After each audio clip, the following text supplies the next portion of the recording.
আসসালামু আলাইকুম প্রিয় দর্শক, আশা রাখি আপনারা সকলেই অনেক অনেক ভালো আছেন। তবে এই বৃষ্টি ভেজা স্নাত সময়গুলোতে রাজনীতির বিষয় আলোচনা করতে একটুও ভালো লাগছে না। তবুও না করেও থাকা যাচ্ছে না। কারণ রাজনীতির মাঠে রাজনীতির সৌন্দর্য যদি বৃষ্টিতে বাগাল ঘটায় তাহলে সেখানে আনন্দটা অনেক অনেক বেশি ম্লান হয়ে যায়। তবুও আজ মাননীয় প্রধান উপদেষ্টার সাথে দুপুর ২টোর দিকে বিএনপির সাথে একটি বৈঠক হবে এবং সে সাথে অন্যান্য দলের প্রধানদের সাথেও একটি গুরুত্বপূর্ণ বৈঠক হবে। এখন বিএনপির সুরে যদি আমরা কথা বলি, এসব বৈঠক-টৈঠক করে কোনো কাজে আসবে না।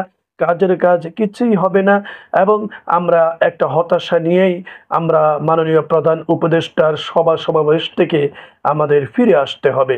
কিন্তু যদি এমন হয় আজকের সভায় যে ডক্টর ইউনূস যদি বলেন যে জুনেই নির্বাচনের কথা বলেছি, কিন্তু আমি আমার জায়গা থেকে সরে আসলাম, আমি সেটার সামনে এগিয়ে নিয়ে আসলাম। আর বিএনপি পক্ষ থেকে আপনারা যে ডিসেম্বরে নির্বাচন চেয়েছেন সেটা আপনারা ওই সময় থেকে সরে এসে একটু পিছনে চলে আসেন।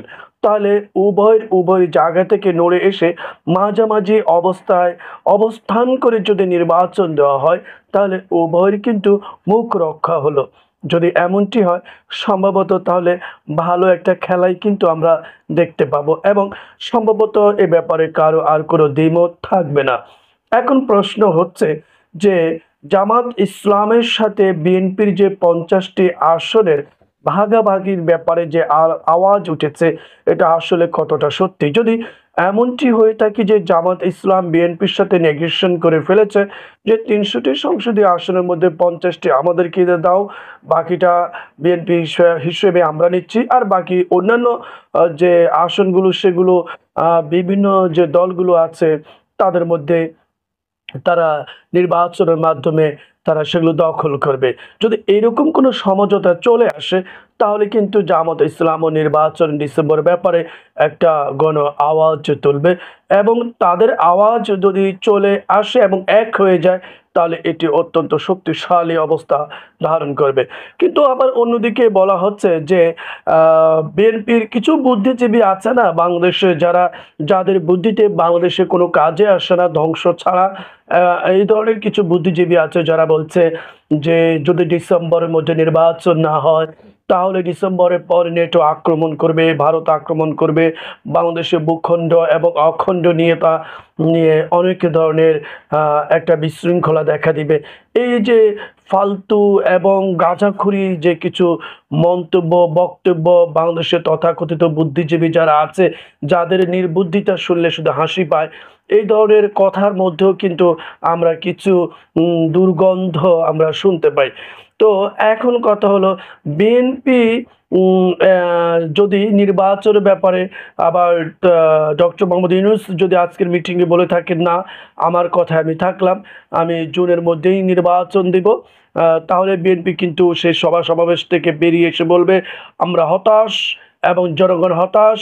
জনগণকে হতাশ করেছে প্রধান উপদেষ্টা। তাহলে কিন্তু আবার আরেক ধরনের বিশৃঙ্খলা বাংলাদেশে দেখা যাবে। অলরেডি আমরা দেখতে পেয়েছি যে বাংলাদেশের যারা প্রশাসনের দায়িত্বে রয়েছেন তারা অনেকটা আঁচ করতে পারছেন যে বিএনপি ক্ষমতায় চলে আসতেছে, তাই তারা তাদের প্রতি নমনীয়তা প্রকাশ করছেন, তাল মিলিয়ে চলার চেষ্টা করছেন। কারণ সামনে প্রমোশনের ব্যাপার আছে, ট্রান্সফারেবল জব ট্রান্সফারের একটা জটিলতা আছে। এই বিষয় নিয়েও তারা কিন্তু অনেকটা দ্বিধান্বিত আছেন। তাই তারা বিএনপির সাথে লিয়াজু মেনটেন করে চলছেন।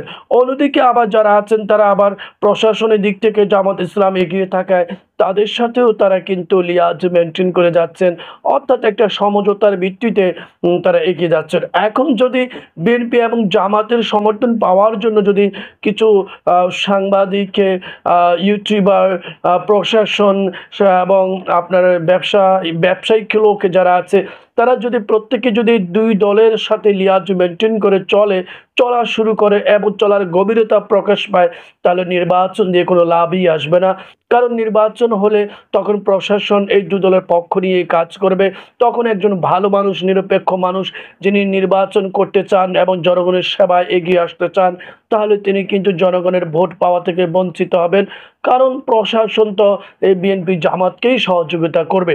সেক্ষেত্রে আর কিন্তু আশা আকাঙ্ক্ষার প্রতীক হয়ে যে সাধারণ স্বচ্ছ মানুষ থেকে যে একজন প্রতিনিধি উঠে আসবে, সে সুযোগ আর থাকবে না।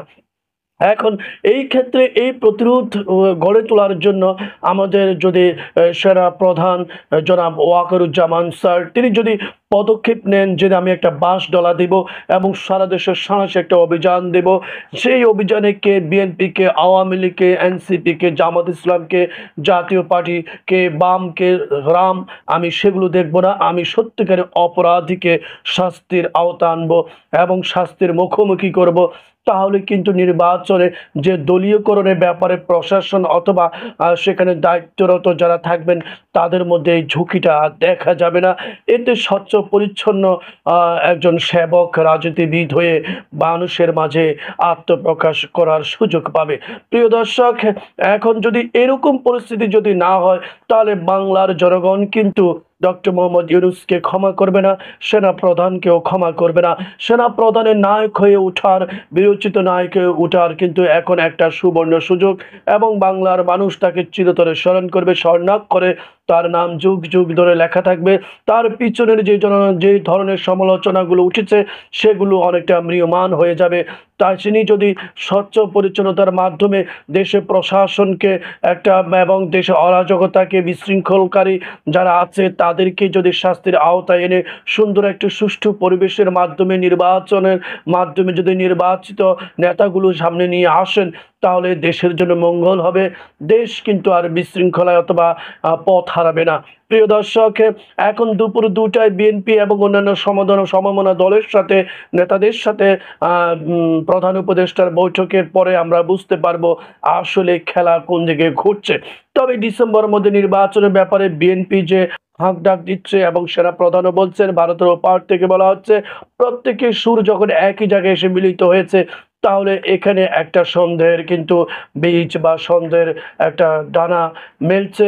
আমরা বুঝতে পারছি না আসলে পরিস্থিতি কোন দিকে গড়াবে। তবে প্রধান উপদেষ্টা তারও বিষয়টি বিবেচনা করে এবং দেশের সার্বিক মঙ্গলের কথা বিবেচনা করে তিনি অবশ্যই গুরুত্বপূর্ণ সিদ্ধান্ত নেবেন। এই দেশের ছাত্র জনতা, এই দেশের আপামর জনসাধারণ প্রত্যেকে বিশ্বাস করে ডক্টর মোহাম্মদ ইউনূস অবশ্যই সঠিক সিদ্ধান্ত নেবেন এবং তিনি দেশ মাতৃকার সেবায় নিজেকে যেভাবে নিবেদিত করেছেন, এইভাবে তিনি ভবিষ্যতে নিজেকে নিবেদিত করবেন। আমরা জানি বাংলাদেশের ইতিহাসে যে শেখ মুজিবুর রহমান তিনি প্রধানমন্ত্রী এবং রাষ্ট্রপতি হওয়ার জন্য তিনি প্রত্যেকেরই কিন্তু, প্রত্যেক জনগণের কিন্তু তিনি সমর্থন পাননি। তিনি একদম মনে করেন বাংলাদেশে যদি তখন 14 লক্ষ বা 14 কোটি অথবা 12 কোটি লোক থেকে থাকে অথবা 10 কোটি লোক থেকে থাকে, 10 কোটি লোকই কিন্তু তাকে প্রধানমন্ত্রী অথবা রাষ্ট্রপতি হিসেবে কিন্তু তাকে সমর্থন করেনি, তার বিরোধী সমর্থকও কিন্তু ছিল। কিন্তু প্রফেসর ইউনূস এমন একজন ব্যক্তি যাকে 20 কোটি 18 কোটি মানুষ, প্রত্যেকে দলে প্রত্যেক মানুষ কিন্তু তাকে সমর্থন করেছিল। এই ধরনের অবিসংবাদিত এবং জনপ্রিয় নেতা প্রফেসর ডক্টর মোহাম্মদ ইউনূস অবশ্যই আমাদের আশার আলোর প্রতীক হয়ে এসেছেন। তিনি সামনে আমাদেরকে অবশ্যই মহান আল্লাহ তাআলার মেহেরবানিতে এবং মহান আল্লাহ তাআলার সাহায্য নিয়ে তারা উচ্চলায় বাংলাদেশ সুন্দর একটি সঠিক পথের দিকে এগিয়ে যাবে এই প্রত্যাশা আমরা করে। জামাত ইসলাম এবং এনসিপি তাদের অবশ্যই ভেবেচিন্তে পদক্ষেপগুলো নিতে হবে। বিএনপির কথায়, বিএনপির লোভে কি বলে, বিএনপির লোভে প্রলোভিত হয়ে নিজেদেরকে অবশ্যই বিলীন করে দেওয়া যাবে না। দেশের জন্য যেটা মঙ্গল হয়, রাজনীতির জন্য যেটা মঙ্গল হয়, সেটাই কিন্তু এই 2 দলের পক্ষ থেকে সিদ্ধান্তে পৌঁছাতে হবে। আমরা আশা রাখি বিশৃঙ্খলা নয়, সুশৃঙ্খলতার মাধ্যমেই বাংলাদেশের সুন্দর একটি নির্বাচনের তারিখ নির্ধারিত হোক এবং রোডম্যাপ নির্ধারিত হোক। সবাইকে ধন্যবাদ।